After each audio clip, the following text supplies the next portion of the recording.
Anda kembali menyaksikan NTV Prime Dialog. Lewat sambungan Zoom masih terhubung Abdi Yuhana, politikus PDI Perjuangan. Ada juga Kunto Adiwibowo, pakar komunikasi politik Universitas Padjadjaran. Dan Wakil Ketua Dewan Pembina Gerindra Muhammad Iryawan. Saya menuju ke Kang Abdi dulu. Kang Abdi, jadi kalau bicara soal PR tentu banyak ya yang menjadi PR untuk pemerintahan berikutnya di Jabar. Dari Kang Abdi, kira-kira kalau bisa diurutkan gitu ya, apa sebetulnya PR yang harus diselesaikan pemerintah Jabar ke depan?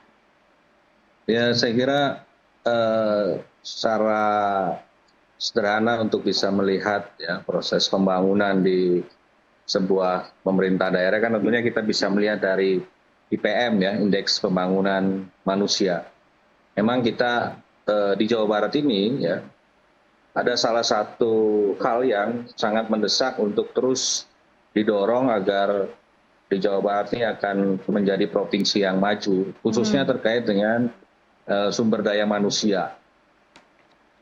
Jadi kalau kita lihat angka lulus sekolah misalnya, di Jawa Barat ini masih kelas 8. Artinya kalau kelas 8 itu SMP saja tidak lulus, Mbak. Oke, jadi dari hampir 49 juta penduduk Provinsi Jawa Barat, bahkan sudah hampir 50 juta. Ya. Jadi faktor SDM ini menjadi bagian yang sangat penting. Itu yang pertama. Kemudian yang kedua, proses pembangunan yang saya kira penting juga harus dilakukan adalah bagaimana supaya ya di Jawa Barat ini, ya kalau kita lihat, kita coba komparasikan dengan pemerintah daerah Jawa Tengah maupun pemerintah daerah Jawa Timur, ya ini secara fiskal ya Jawa Barat ini ya katakanlah lebih sedikit ya. Kenapa? Karena jumlah kabupaten kota di Jawa Barat ini lebih sedikit ya. Jadi Jawa Barat ini kabupaten kotanya hanya 27, sementara di Jawa Tengah 38. Ya. 35. Kemudian di mana? Kemudian di Jawa Timur itu kabupaten kotanya 38. Ya. Lalu kemudian jumlah desa di Jawa Barat ini sekitar 5.300.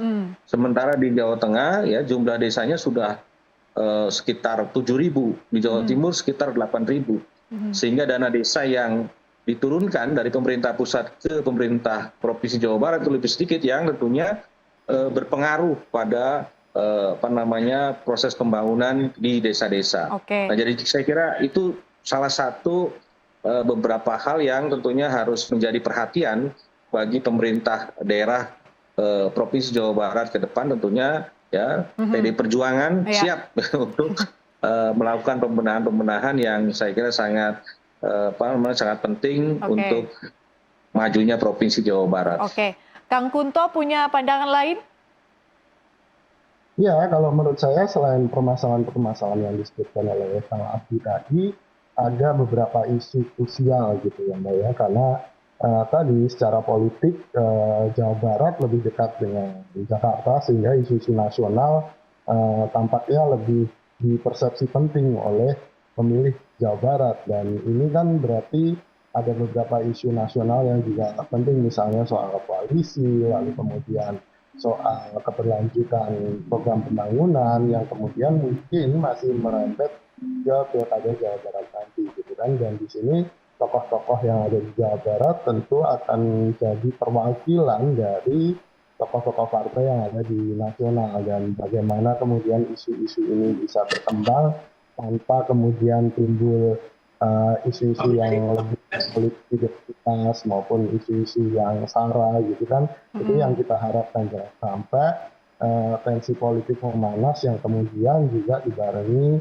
oleh banyak ujaran kebencian, lalu kemudian isu sara yang merusak, dan polarisasi tentu saja yang merusak persatuan kita. Tapi di luar itu saya setuju dengan Kang Abdi bahwa harus ada kritik terhadap pemerintah yang kemarin gitu kan, sehingga akhirnya pilkada ini bisa memperbaiki kualitas pemerintahan di Jawa Barat gitu ya.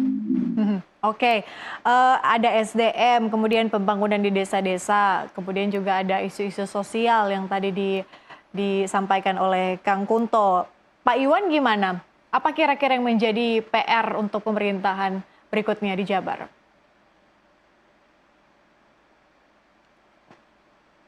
Pak Iwan?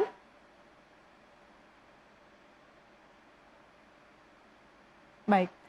Pak Iwan? Oke. Oke, nampaknya belum terhubung kembali ya. Oke, kita harus jeda kalau begitu. Kita jeda sejenak pemirsa, kami masih akan kembali usai jeda berikut.